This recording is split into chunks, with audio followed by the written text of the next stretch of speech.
Assalamualaikum warahmatullahi wabarakatuh.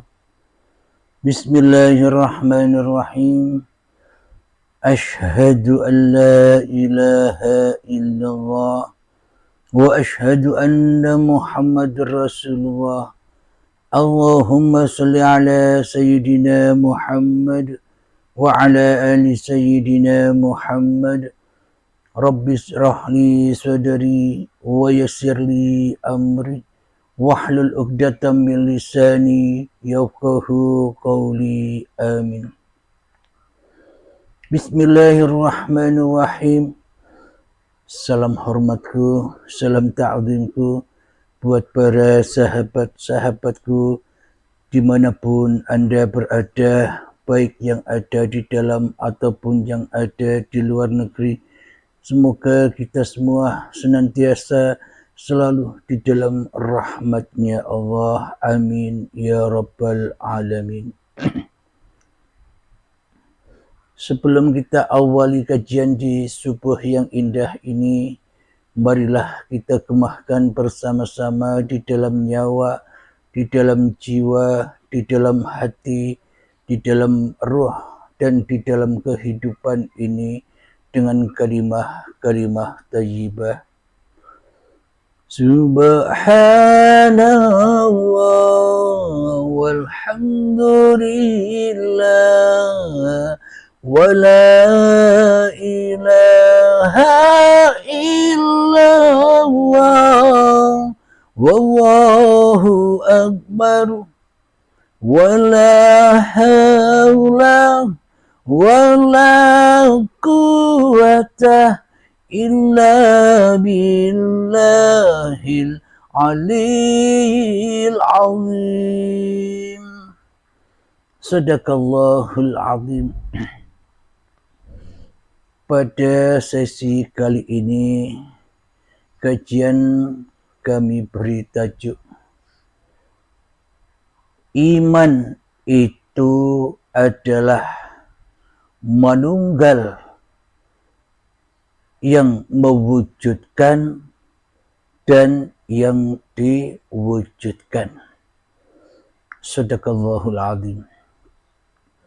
Jadi hakikat iman yang sebenar-benarnya iman itu adalah menyatunya, ahadnya, manunggalnya antara wujud dan yang diwujudkan, manunggalnya antara khalik dan makhluk, manunggalnya antara yang menciptakan dan yang diciptakan. Bismillahirrahmanirrahim. Coba kita hayati bersama pada diri kita sendiri, karena di paparan uripe Allah ini mengkaji diri, ya harus masuk ke dalam diri.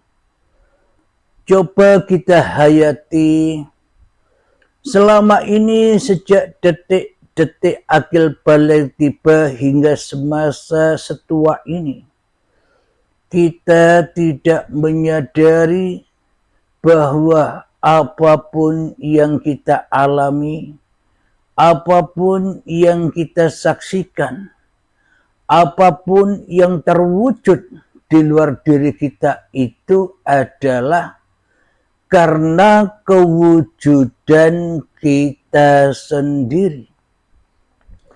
Tanpa kewujudan kita sendiri, maka seluruhnya, maka segala sesuatu yang kita saksikan, yang kita lihat, yang kita dengar, yang kita rasakan, semuanya tidak bakal terwujud tanpa wujudnya diri kita selama ini.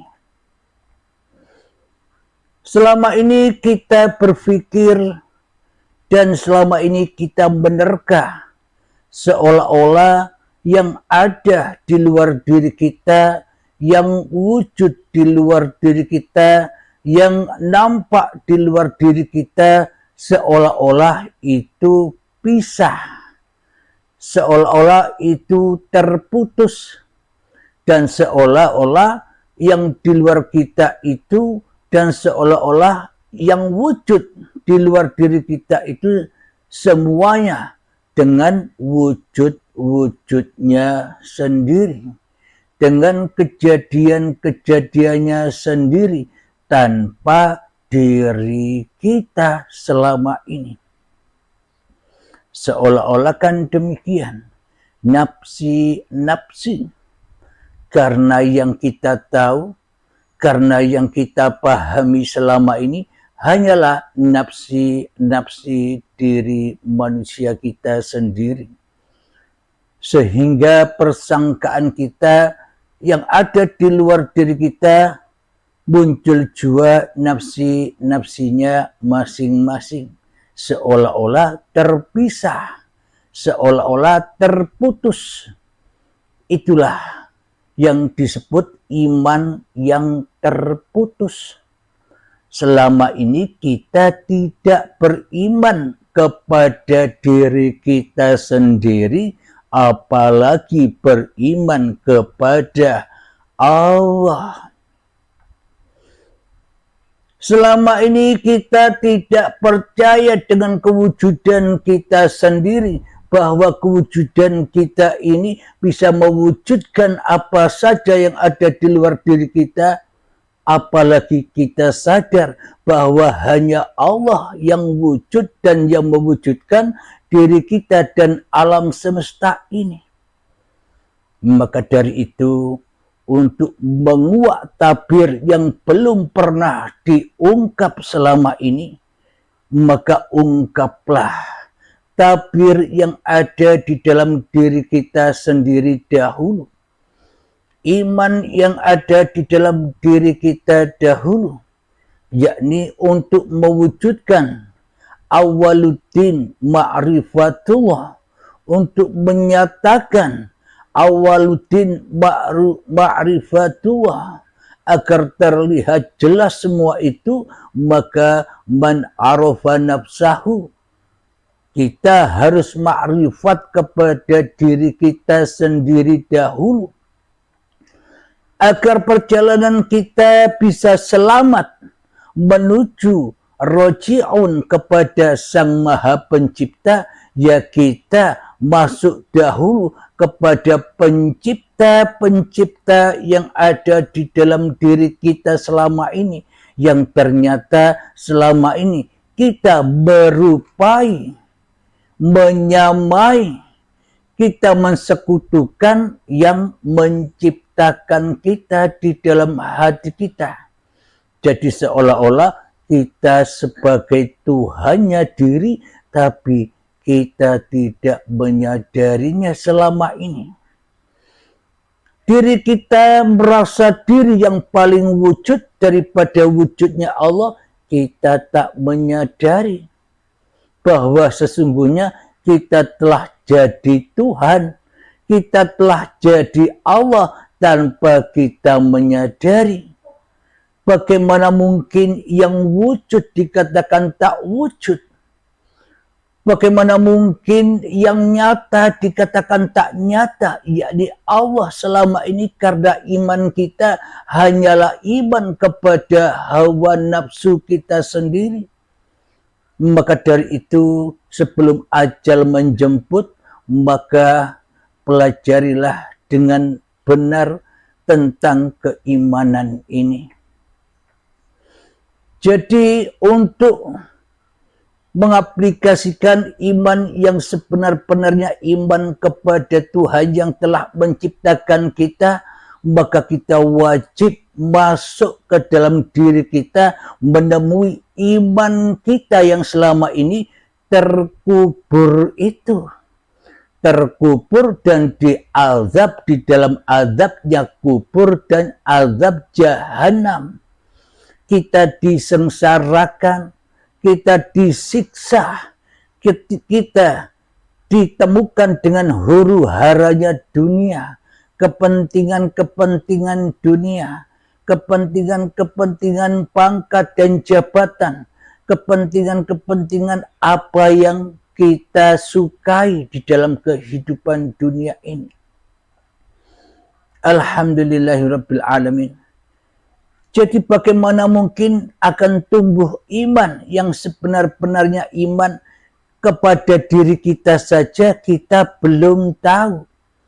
Kepada diri kita saja kita belum sadar bahwa sesungguhnya apa yang kita saksikan yang ada di luar diri kita itu semuanya langit, galaksi yang maha luas itu, bintang, matahari, rembulan, awan, hutan, gunung, air laut dan sebagainya yang kita saksikan di luar diri ini, sesungguhnya mereka semua makhluk-makhluk itu tak akan pernah terwujud, tak akan pernah kita lihat bila kita tak wujud, bila kita tak ada, bila kita tak hidup.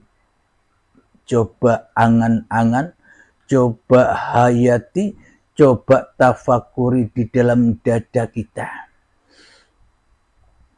Apakah mungkin matahari, rembulan, bintang, galaksi yang katanya luas tanpa batas itu bisa wujud, bisa terwujud atas anggapan kita sementara kitanya tak wujud? Berarti bila kita tak wujud, ya tak wujud pula apa yang kita pandang. Bila kita tak wujud, ya takkan wujud pula apa yang kita dengar. Bila kita tak wujud, ya takkan pernah wujud pula apa rasa-rasa yang ada di dalam dada kita selama ini. Bila kita tak wujud, maka berbagai macam permasalahan-permasalahan yang kita hadapi pun juga tak akan pernah wujud. Jadi semua itu terjadi, kesulitan, kesengsaraan, kekecewaan, itu semua terjadi karena kita yang merasa wujud untuk menguasai semua itu, sehingga terhukumlah kita, sehingga terazablah kita dengan berbagai macam masalah-masalah hubbud dunia, masalah-masalah yang jauh dari Tuhannya, masalah-masalah yang membelenggu dirinya sendiri, masalah-masalah yang dicintainya di dalam hatinya akan menimbulkan masalah-masalah. Karena apapun yang kita cintai di dalam hati kita, itu semua fitnah belaka. Itu semua tipuan belaka untuk menyengsarakan, untuk membakar, untuk menyiksa hati kita sendiri. Bila itu tidak dilepas dan dikorbankan, harta yang menyiksa kita bila tak dilepas terus-menerus akan menyiksa kita. Karena kita lebih cinta kepada itu semua daripada cinta kepada siapa yang menciptakan kita. Alhamdulillahirabbil alamin. Mari kita lanjutkan. Contoh, kita sedang memandang apa yang ada di kamar ini. Ada kipas angin, wujudnya kipas angin. Ada wujudnya almari, ada wujudnya baju-baju, ada wujudnya kursi, ada wujudnya gelas, ada wujudnya kasur, ada wujudnya dan berbagai macam nama-namanya. Bisa dikatakan miliunan, biliunan nama yang ada di kamar ini saja bila dipisah satu persatu. Seperti kain atau baju ini saja punya banyak nama. Bisa dikatakan kapas, bisa dikatakan kain, bisa dikatakan tanah, karena tanpa tanah tak akan ada pohon kapas. Jadi dari satu wujud saja muncul berbagai macam-macam nama, belum yang lainnya. Inilah bentuk segala wujud-wujud yang selama ini kita tidak tahu. Kenapa? Karena kita kepada wujud kita sendiri saja tidak mau tahu. Dari mana kewujudan diri manusia kita ini pun juga banyak nama-nama dengan kewujudan kita sendiri. Ada namanya darah, nanah, ada tulang, kulit, darah, dan berbagai macam. Hanya Allah lah yang bisa menyebutkan itu semua. Jadi dengan kewujudan kita lah maka terwujudlah segala sesuatu. Tanpa wujud kita, segala sesuatu takkan pernah ada. Jadi wujudnya segala sesuatu yang ada di luar diri kita, wujudnya segala sesuatu yang ada di gebiarnya bioskop yang kita saksikan ini, karena wujudnya filmnya. Bila tak ada filmnya, ya tak ada gambarnya. Bila tak ada uripe Allah, maka tak akan pernah ada wujud-wujud yang ada di luar diri kita.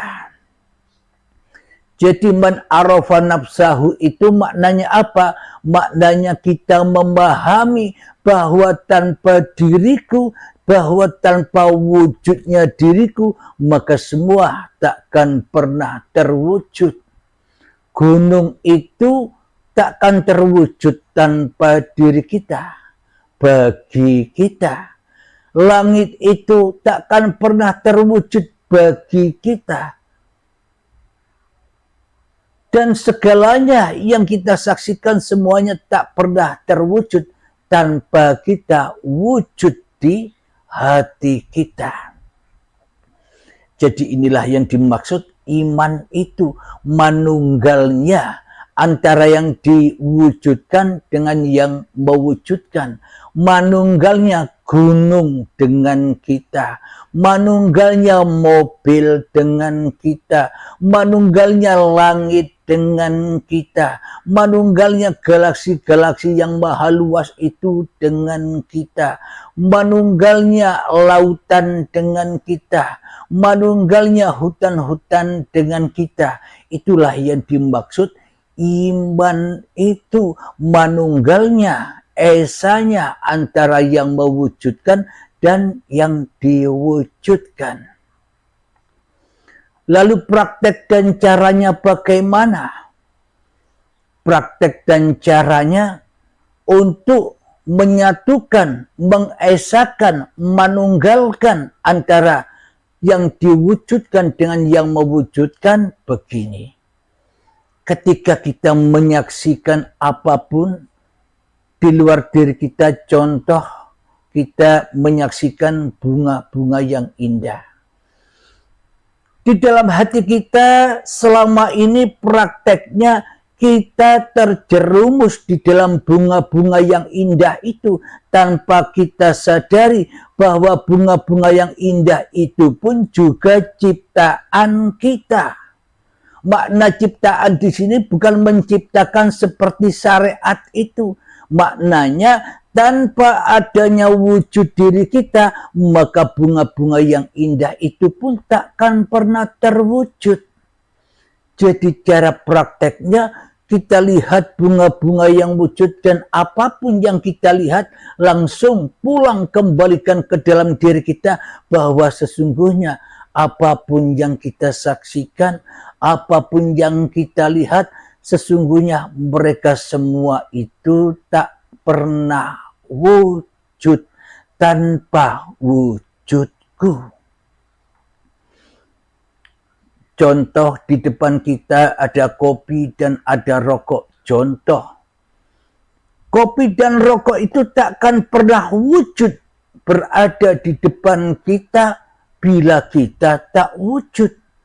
Berarti Iman itu adalah kita tahu, kita sadar bahwa tanpa aku, tanpa wujudku, rokok dan kopi itu takkan ada, takkan pernah terwujud.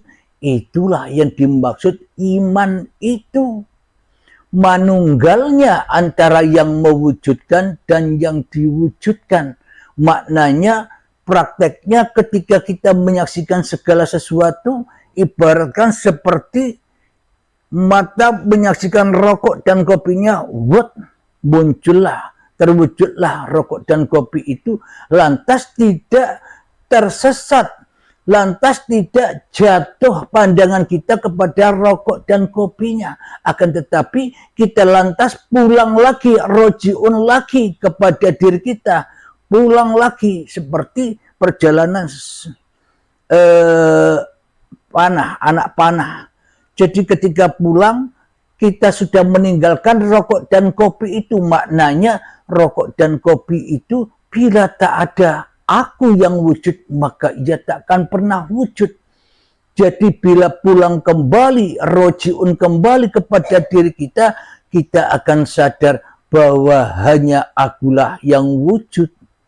Tanpa aku, takkan pernah ada yang wujud. Dengan aku, maka terwujudlah segala sesuatu yang kucipta, yang kupandang, yang kusaksikan. Itulah yang dimaksud iman itu, manunggal. Wujud dengan yang diwujudkan, maknanya yang kita wujudkan itu tidak wujud-wujud sendiri. Semuanya terwujud karena kewujudan diri kita. Itulah yang dikatakan iman. Man arafa nafsahu faqad arafa rabbahu, maka ia akan mengenal Tuhannya. Maka kejadian iman yang seperti ini aplikasikan kepada Tuhanmu. Maknanya hidup ini siapa sih? Bila hidup ini hidup kita, tentunya saat kita dicipta dari tanah, kemudian diperjalankan menjadi tumbuh-tumbuhan, kemudian diperjalankan menjadi hasil dari tumbuh-tumbuhan, yakni buah-buahan, sayur-mayur, dan padi, sehingga dimakan oleh kedua orang tua kita, sehingga menjadi sel sperma dan sel telur. Ketika orang tua kita bertemu, maka jadilah gumpalan darah, gumpalan daging, menjadi janin, dan menjadi bayi yang suci. Bila memang hidup ini hidup kita manusia, maka kita takkan pernah lupa dengan kejadian-kejadian itu. Kita akan ingat terus kejadian-kejadian perjalanan kita. Akan tetapi kenyataannya, jangankan perjalanan itu, saat bayi pun kita tidak tahu bahwa diri kita dulu pernah jadi bayi. Karena kita tak punya iman, karena iman kita hanya kata-katanya saja, ya tak akan pernah tahu dengan kewujudan bayi kita. Ya tak akan pernah tahu dengan kewujudan janin kita. Ya tak akan pernah tahu dengan kewujudan gumpalan daging kita. Ya tak akan pernah tahu dengan kewujudan gumpalan darah sehingga jadi tanah. Yang kita berangkat dari sana sebelum kita diwujudkan di dunia ini. Itulah bukti kenyataan bahwa hidup dan badan ini sesungguhnya bukan milik kita. Kita hanya diwujudkan dari yang wujud. Seumpama hidup dan badan ini tak ada, bagaimana mungkin kita bisa ngaku-ngaku aku wujud? Bagaimana mungkin kita bisa mengaku-ngaku aku hidup? Sementara diri kita tak wujud, apa kita bisa mengaku-akui kehidupan dan kewujudan kita bila hidup dan badan ini tak pernah ada di dunia ini. Inilah bukti yang sangat amat nyata bahwa hidup dan badan ini bukan milik kita. Kita hanyalah mengaku-akuinya selama ini. Kita hanyalah menjadi perampok-perampok Tuhan. Kita hanya menjadi pembegal-pembegal Tuhan. Tuhan dirampok, Tuhan dibegal, Tuhan dibunuh, Tuhan dicabut rohnya menjadi roh milik kita. Seolah-olah hidup dan badan ini milik kita saja. Kenapa itu semua terjadi? Karena kita tak punya iman. Kecuali beriman pada awake dewe, sombong kepada yang menciptakan. Itulah setan. Siapakah setan itu? Ya kita sendiri. Itulah setannya yang berada di lembah dosa dan yang berada di dalam azab kubur dan azab jahanam. Kapan ini terjadi? Ya sekarang ketika kita masih merasa ada. Bagaimana mungkin azab kubur, azab jahanam itu besok terjadi bila kita tak ada? Bila kita tak ada, mana mungkin ada semua itu? Semua itu ada karena kita mengaku-ngaku kita yang ada. Itulah azabnya. Semoga bisa dipahami ya, pelan-pelan bagi para penyimak Uripi Allah yang baru bergabung. Semoga dimudahkan di dalam memahaminya. Jadi ketika man arafa nafsahu itu bisa kita aplikasikan di dalam hati kita bahwa seluruh apa yang kita pandang, kewujudan apa saja, biliunan nama yang kita saksikan, nama-nama benda yang ada di luar diri kita, semua itu sebenarnya tak ada, tak wujud tanpa diri kita.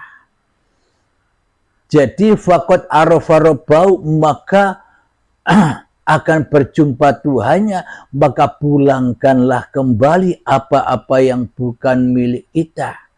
Hidup bukan milik kita, badan bukan milik kita, apalagi sholat ibadah, apalagi baca Al-Quran, apalagi menghafal Al-Qurannya, apalagi ilmu dan kecerdasan, kepandaian, itu semuanya bukan milik kita. Bila hanya Allah yang wujud, mana ada diri kita lagi. Namun bila hanya diri kita yang wujud, itulah bahwa buktinya kita selama ini mensekutukan Allah, menggoibkan Allah, mentiadakan Allah. Maknanya hati kita ingkar dengan kewujudan Allah. Karena selama ini kita menyatakan di dalam hati kita Allah itu gaib. Ya selamanya kita tak ada iman, apalagi Islam. Jadi sebelum babakan rukun iman kita bahas di dalam bulan puasa Ramadan ini, maka dari itu sebelum rukun Islam itu bisa teraplikasi dengan benar, maka rukun imannya ini dulu yang harus dikaji. Tanpa iman tak akan bisa Islam. Tanpa kembali kepada Allah, maka kita tak akan Islam, tak akan selamat. Kita akan terombang-ambing di ombaknya dunia ini. Kita menaiki kapalnya Nabi Nuh, diombang-ambingkan, diadab dengan badai-badai di lautan, dengan badai-badai perkara-perkara, kepentingan-kepentingan dunia selama ini. Alhamdulillahirabbil alamin. Jadi teraplikasinya awaluddin ma'rifatullah, yakni sesungguh-sungguhnya agama itu kembali kepada Allah. Bila kita kembali kepada Allah kan ya harus makrifat, ya harus tahu siapa Allah itu. Allah itu bukan sesebutan. Maknanya hidup yang kita akui selama ini itu loh Allah yang punya gelar nama Allah. Hidup yang kita akui selama ini sebagai hidup kita itulah Allah, itulah Bapa, itulah Romo, itulah Gusti yang selama ini goib bagi kita. Kenapa? Karena kita yang merasa jadi Tuhan. Akhirnya ya terhijab, akhirnya ya terdinding. Makna terhijab dan terdinding itu ya kafir itu. Selama ini termasuk saya, kita kafir kepada Tuhan yang telah menciptakan kita.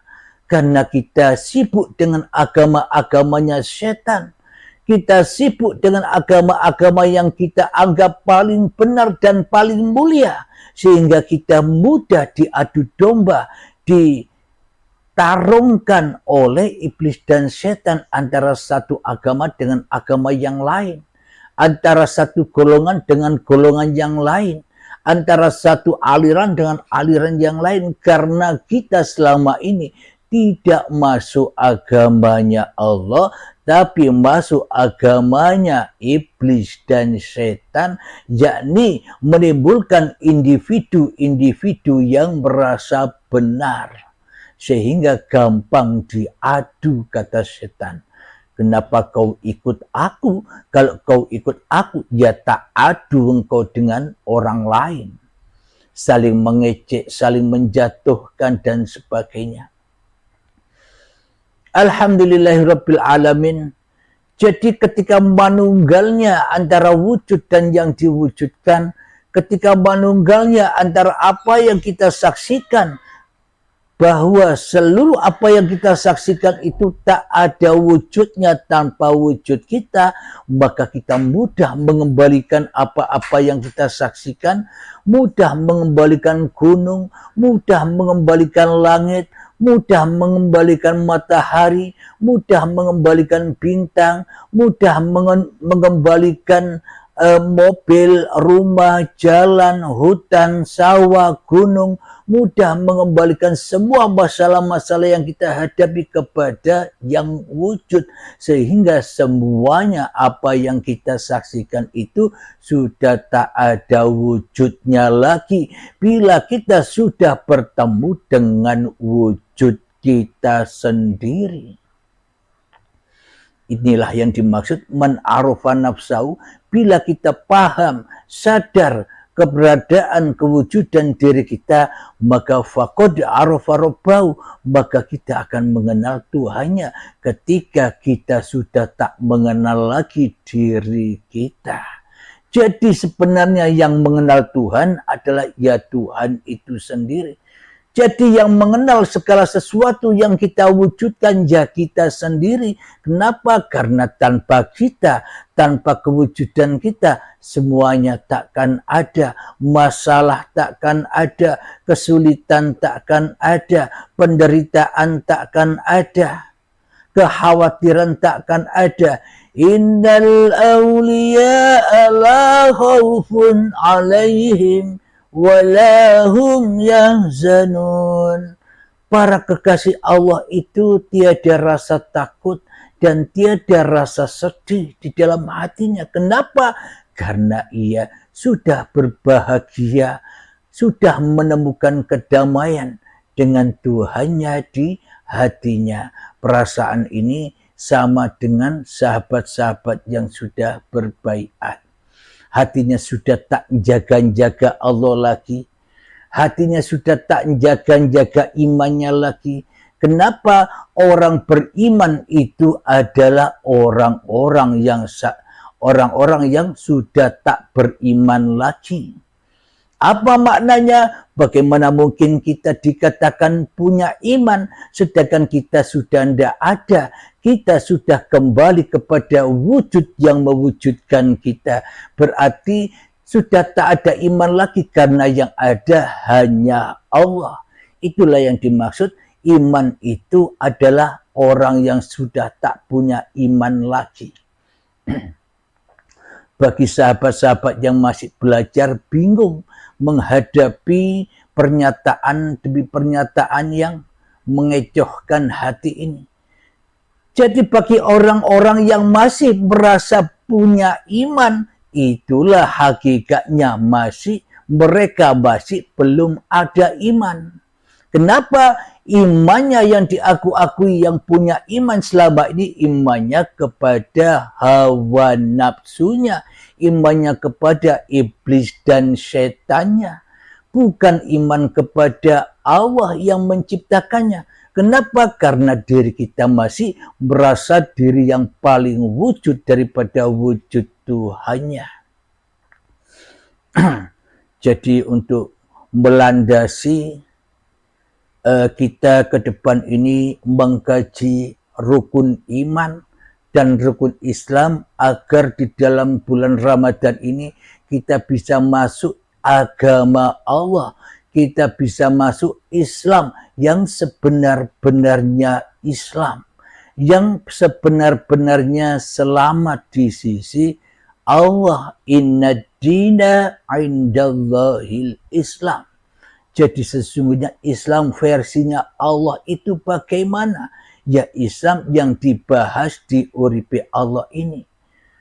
Jadi Islam yang membela sungguh-sungguh agama Allah. Maknanya Islam itu membela sungguh-sungguh keberadaan, kewujudan, kehidupan Allah daripada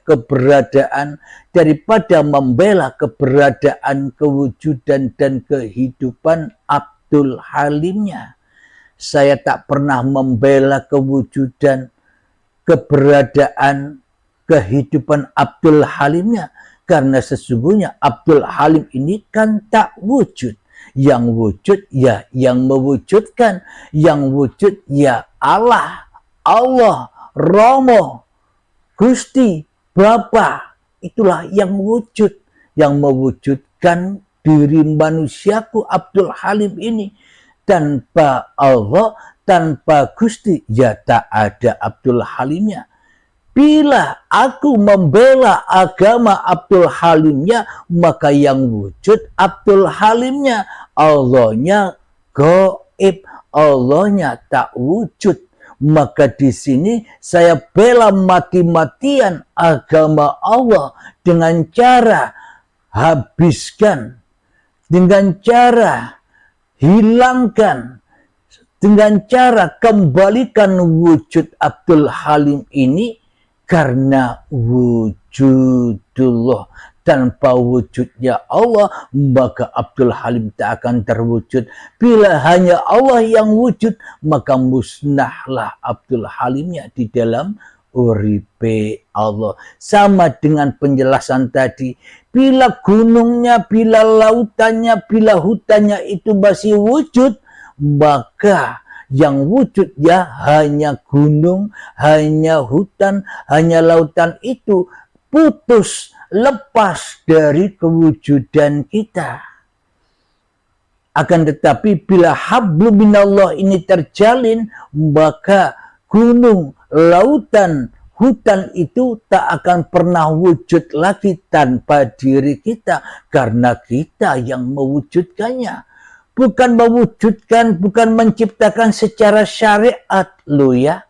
Yang dimaksud secara hati, secara batin. Maknanya dengan pandangan kita lah terwujudlah segala sesuatu. Bila tanpa kita, maka sesuatu pun itu tak akan terwujud. Maka lihatlah kewujudan segala sesuatu di dalam wujudmu sendiri, agar kita tidak terkecoh, agar kita tidak terlantar, agar kita tidak tersesat di dalam wujud yang banyak itu. Sama dengan kembali kepada Allah. Bila kita berdaya upaya dengan sungguh-sungguh untuk membela agama Allah, maka dengan sekuat tenaga pula kita menghempaskan, mengembalikan Abdul Halimnya, wujud Abdul Halimnya kepada wujudullah. Karena tanpa wujudnya Allah tak akan tercipta Abdul Halim dan alam semesta ini. Maka praktekkan itu, wahai sobat. Nanti kita lanjutkan mengupas tentang rukun iman yang 6 itu sebelum rukun Islam. Karena bila kita langsung membahas rukun Islam, selamanya tak akan pernah ada iman di hati kita. Kenapa? Imannya tidak ada. Pasti rukun Islamnya semuanya palsu. Persaksiannya palsu. Ngaku menyaksikan Allah dan ngaku menyaksikan Muhammad Rasulullah-nya palsu. Sholatnya palsu, zakatnya palsu, puasanya Ramadannya juga palsu. Umroh dan hajinya palsu, semua palsu, hidupnya palsu, wujudnya palsu dan sebagainya.